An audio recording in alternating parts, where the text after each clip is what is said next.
Well, welcome back to Radio Entrepreneurs. And again, my name is Jeffrey Davis. And believe it or not, we are streaming about 5 news stories a day on Radio Entrepreneurs. We just don't stop every day, pounding away with stories of leadership and entrepreneurship and how to deal with this economy.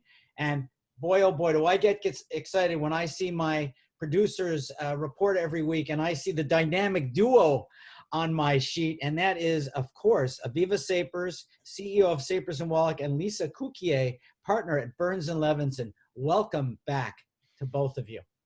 Thanks, Jeffrey. Thanks for having us back. Thanks. Well, these are dynamic times, changing times. We don't know in the next 30 to 60 days, a lot of stuff that both of you are dealing with. It's a changing landscape. Everybody's guessing. Nobody has an answer. They're just guessing. And there's issues around estate planning and multi-generation gifts, all these things that I know we've been talking about. And I'm just wondering if the two of you would like to get into that topic.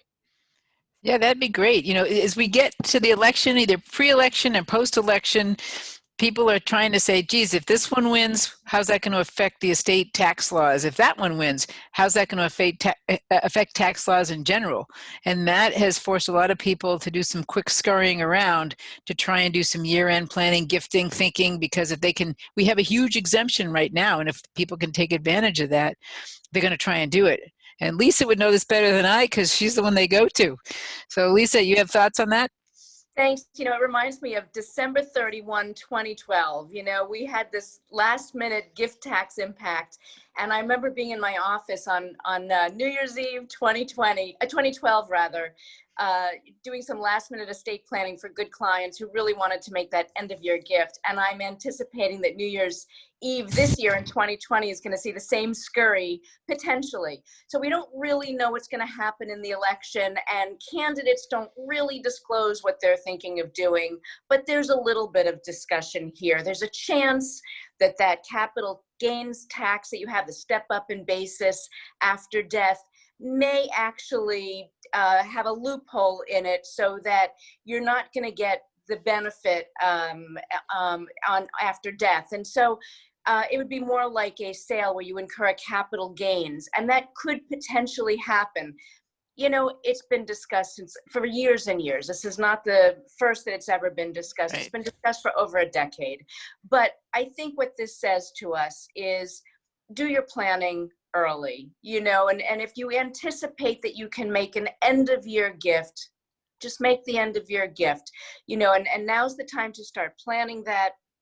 People are finding vehicles to control the timing, even if you find out that you can't control the fact that your estate is going to incur potentially a capital gains tax because of this loss of step up in basis. Well, at least you control the timing of it. You can put it into a trust. There's things you can do to mitigate any problems. And so people are doing some tax planning by doing some trust planning right now.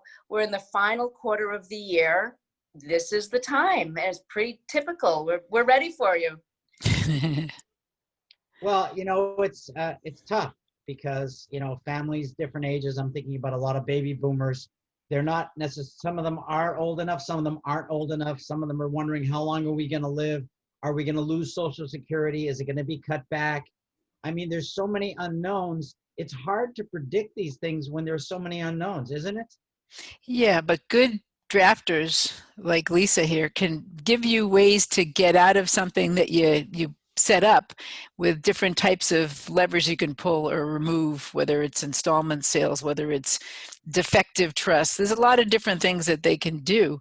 And you want to have that flexibility, but you also want to plan. Right, you're right. And there are some things that we can rely on. There's so much uncertainty right now. And I'm so sorry to my clients because everybody's they ask me for certainty and for the ability to have rock solid planning. But there is one thing you can count on. So Congress did pass the CARES Act in March to respond to the pandemic and make things a little easier. And it increased the income tax deduction for charitable contributions. So you can rely on that. And so if you're making charitable contributions now, you might want to think about making those contributions before year end.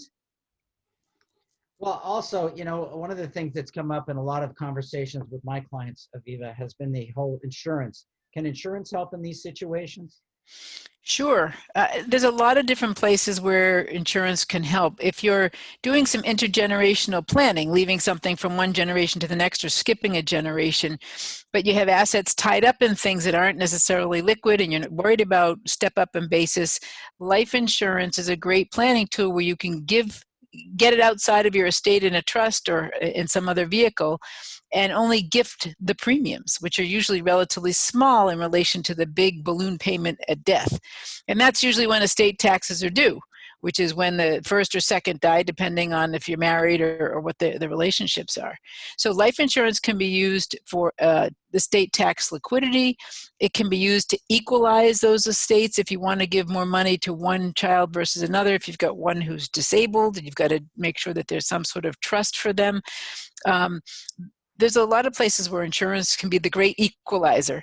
And also from a charitable standpoint, as Lisa was just saying, there's some great things you can do from a philanthropic perspective using insurance if you don't need it anymore. But looking at your insurance, reviewing it is certainly a good option at this stage. And I definitely think there are some places it can be used. Interesting. Any other vehicles, Lisa, that you think people could be looking at in the next couple of months? Yeah, you know, this is one that Aviva and I sometimes discuss issues. And as she mentioned, every time we have a conversation, we think of 10 more issues that we want to discuss next time. But one of the things that we discussed recently was prenuptial planning and using insurance within prenuptials. It's creative planning. But, you know, I know there were a lot of couples this year who had big weddings planned. They had to cancel the big weddings because we couldn't gather. And they decided to just simply get married quickly and quietly in their backyards without a big reception. And some people missed the opportunity to do prenuptial planning because everything was tossed up and they were just focused on canceling big plans and moving on in life and being sheltered. So if people have not done their prenuptial planning and they're married now because they did this quickly and quietly in their backyard without a lot of planning, you can still do postnuptial planning. It's not too late. Postnuptials are available. And Aviva and I were talking about some strategies to work with blended families and using insurance to make sure that various people who have expectations, such as an incoming spouse, as well as adult children from a prior relationship, that everybody's needs and expectations are met, and that we can find, especially when we're looking at different asset classes, we can find balance using different insurance strategies. So that's something that I recommend right now.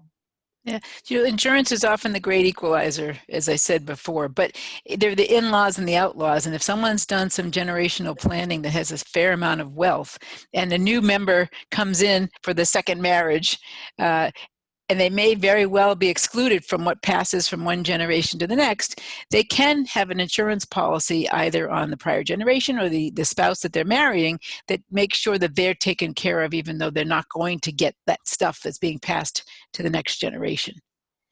Well, again, I'm not the expert that the two of you are, so hopefully I'm on firm ground with this one. What about parents who are thinking about, you know, transferring assets, but they're seeing, let's say, their children in marriages that are kind of shaky right now. And they're thinking, wow, if I transfer now and there's a divorce and there isn't a prenup, what do I do? I mean, how do I plan to protect my family member who, you know, if I pass it on and then they lose half, what do I do? I mean, is there anything that they can do right now to sort of protect their families? So that's a topic for a long seminar, but actually I happen to be speaking on this topic at noon today in connection with trusts. It's a very important issue. Be very cautious, anyone who's listening, if there's a marriage on the rocks, this is not the time to make a transfer of assets, because any assets that come into the marriage, whether acquired before the marriage, during the marriage, or even during that separation period, are at risk. They're vulnerable to be divided in divorce. That doesn't mean they're definitely going to be divided. It doesn't mean it's going to be divided 50-50 or in any particular percentage, but at least they become part of the marital estate, subject to division unless there's a prenuptial agreement. So that's very tricky. In terms of trusts, the topic that I'm speaking on later today relates to whether or not a trust, even with protections like a spendthrift clause, is potentially vulnerable to attack on divorce. And the short answer is yes. The courts in Massachusetts are grappling with this right now, and the courts keep coming out with new and interesting decisions, most recently just last week. It is an evolving area of law and one that's been evolving for years. And if anybody has an interest in listening to the presentation this afternoon from 12 to 1, just email me afterwards and I will link you in. Well, Lisa, yes, Aviva? do you see people making loans to kids in those scenarios, or loans to trusts where you can sort of, if need be, if there is a problem, they still owe it back to the parent? But at some point, if the marriage goes well or the divorce is settled, then they can actually forgo or give with the outstanding loan to that next generation? Yes, and this is why I like working with you, is because your ideas are not only creative, but sophisticated. That's exactly it. So there's a way to do that so that you've got loans rather than gifts. And that's one very sophisticated strategy to help clients to preserve value. There is a reason why we invited Aviva Sapers on this show. Very smart. And again, this really is the dynamic duo of Aviva Sapers, CEO of Sapers and Wallack, and Lisa Cukier, partner at Burns and Levinson, the creme de la creme. If someone were looking for either one of you, how could they find you? Let's start with you, Aviva, because you're the first letter in the alphabet. You can find us at sapers-wallack.com, and my email is asapers@sapers-wallack.com. Or if you want to call, 617-715-0125. Lisa, and how can we find you? Thank you. So you can find me by email at lcukier@burnslev.com, and that is spelled LCUKIER @B as in boy, URN as in Nancy, S as in Sam, LEV as in victory.com. And my cell phone, you can call or text anytime, is 617-966-9582. That's great. And thank you very much. I look forward to our next meeting of the three of us. And, you know, I want to continue to talk about divorce and potential divorce because, believe it or not, sadly, it's pretty much an ongoing topic at a lot of my clients right now. There's a big concern. So, yeah. Well, as they said, what was going to come out of the COVID pandemic was either a lot of babies or a lot of divorces when people are forced together for long periods of time. Well, I want to remind everybody that this is Radio Entrepreneurs, and we are streaming every day, and we will have more stories after this break.